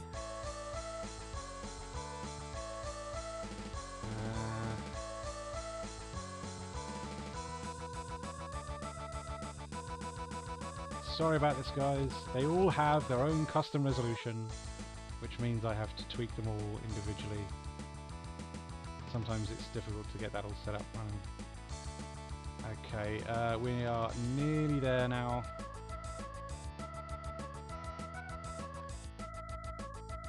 That'll do, I think. Right, Sonic Chudoku. This is an animated AF joint. He was 13 by the looks of things. Green Viper, thanks for joining in. And yeah, the big thing about this one that I really want to highlight, can you see it says Danger Mouse Demo on the title screen? This was like my favourite thing for a hot minute. So yeah, there's a little like Danger Mouse fan game within this. I love the little sprite that you made. It's so fun. Yeah, I grew up with Danger Mouse. It was one of my favourite cartoons, and the moment I saw this, I was like, yep, here's my new favourite fan game. I used to play this silly little demo so much.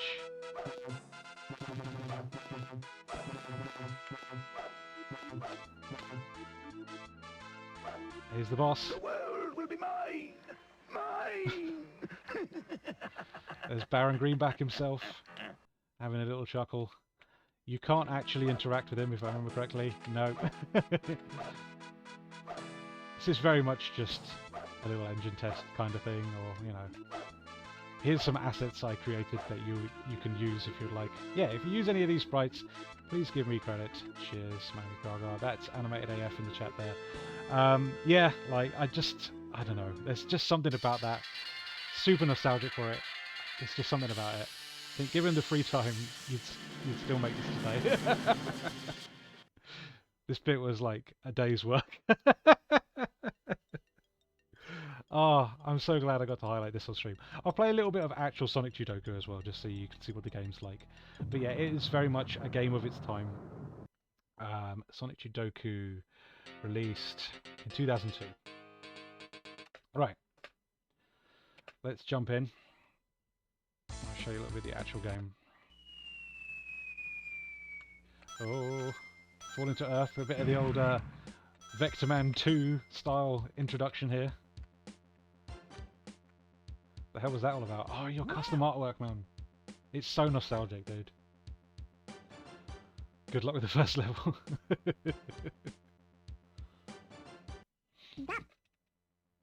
Hi, remember me? I've got a mission for you. All the chaos, all the chows have been kidnapped and caged by some green. I need a lot of help. I love the little added bit of. You need to open this huge door, which you need for training. So you need to do it in 50 seconds, or the half pipe will be flooded. Here, take the skateboard with you. You get down that way quicker. Oh yeah, it's a half pipe bit first, isn't it? Yes. And we've got an offspring MIDI.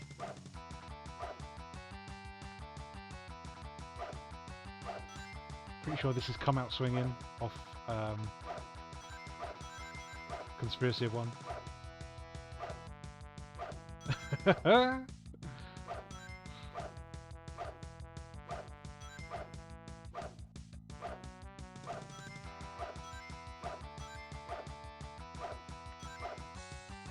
How many rings do I need? 50.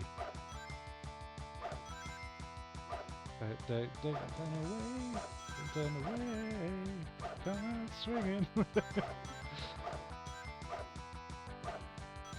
Oh, nearly there. One more. Nope. Definite popular rock MIDI songs, the game, yeah. To grab like every ring. Anyway, yeah, bit of Sonic Chudoku for you. Right. I want to finish this up. We've almost been going for 2 hours. I've got one last game I want to show, and it's another one that I think is pretty important in the grand scheme of things. So let's have a look at Sonic Project Metrics. This demo comes from 2008, I think. This is developed in the EO2 engine, which started development in 2006. Sonic Project Metrics was already in development for a little while prior to this. But yeah. Ravseeg. Oh, thanks for joining, buddy. Don't worry about being late. It's all good. I appreciate the support. I appreciate you dropping in. There's a full Let's Play on the lucky hit of Chidogu if anyone wants to see the rest. Oh, amazing. I'm so glad you did that. Got to archive these things. It's awesome. Right. So yeah, Sonic Project Metrics was developed by Simon Tomley, who obviously worked on Sonic Mania, worked on Sonic Origins. Yeah, it's, again, an incredibly important little piece of fan gaming, this. If I remember correctly, this works in, like, DOS. But yeah, it's a very, very accurate feeling 16-bit style Sonic game. The momentum and physics are all there. It's really responsive. Super nice to play. There's quite a few stages in it. They never finished it, but there's a substantial amount of game in here. And yeah, it's a Simon Tomley joint. Headcanon. You saw the logo at the start there, right? So yeah, again, very important. This has, you know, modern day influence written in its DNA.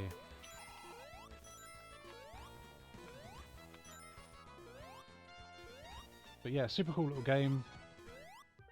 Definitely some custom artwork in here, but a lot of existing assets being used as well. But yeah, just a great use of momentum and physics. It feels like a proper 16-bit Sonic game. Like that's the talent of Simon Tomley. Dude knows what a Sonic game should feel like. So again, I just wanted to highlight this one because I feel like it has lasting influence that is still felt today.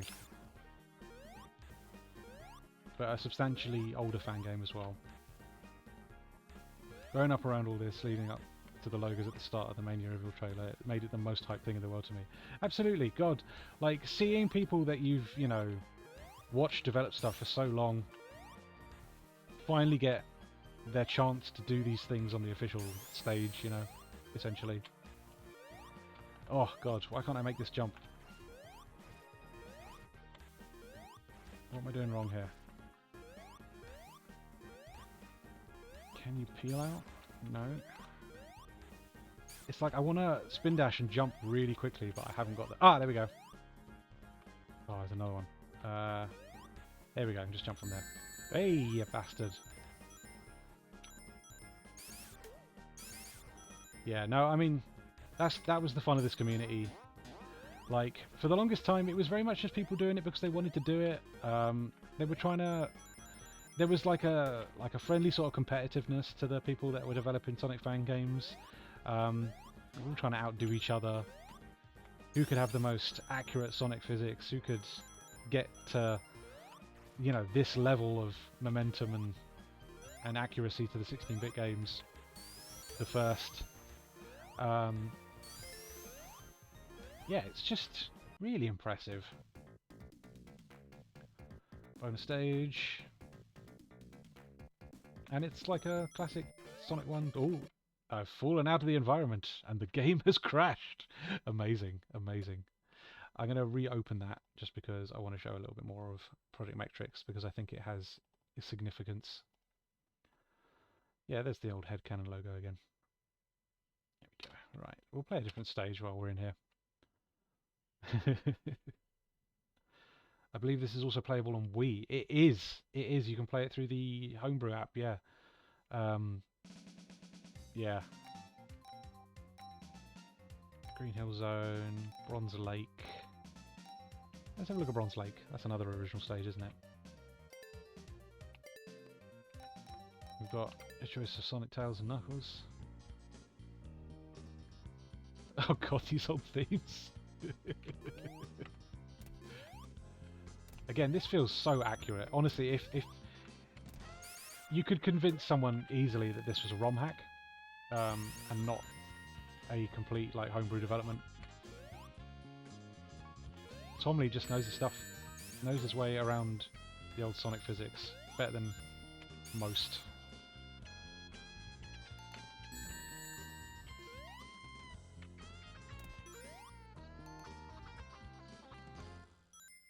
Thanks for tuning in, Animated AF. I always appreciate the support, buddy. Thanks for dropping by. Have a good evening. Looks like I'm gonna drown.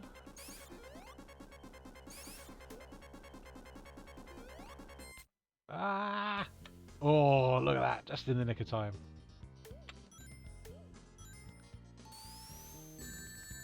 See you, fella. But yeah, that kind of brings us to the end of the stream. Thank you so much to everybody that's jumped in and chatted, and anybody who's donated. I'm just going to quickly take a look at the donation drive again, just in case I missed anybody. But yeah, thank you very much to anybody that's sent some money through and supported Team Radio Sega at Game Blast this year. Yeah, it's all going towards Special Effects, which is an amazing charity doing incredible work for people that just want to experience games the same way that us able-bodied people do. But yes, thank you very much for tuning in. I'm just going to quickly jump on to Twitch and see who's streaming still, because we can always raid them. Yeah, if you want to check me out, segadriven.com is where you want to be. Yeah, we're on socials on Blue Sky and Mastodon at Sega Driven. I'm also there personally at Sonic Yoda. Please go and check out the Sega Driven YouTube channel. I've been making a lot of stuff about Master System games recently. I had a lot of fun making a Alex Kidd in Shinobi World video recently, so please go and check that one out. But yeah, thank you very much for tuning in and supporting. It's been an absolute pleasure as always. Yeah, Game Blast is an amazing event. Thank you very much to Radio Sega for having me on their team. And yeah, if you have any spare cash, please feel free to swing it by my donation drive. The URL is on screen at the moment. I will quickly dump it in the chat again once more, just in case anybody wants to add to our donation drive. It's all going towards Special Effects. So yes, guys, thank you so much for tuning in. Have a lovely evening. Enjoy the rest of your weekend. Take care.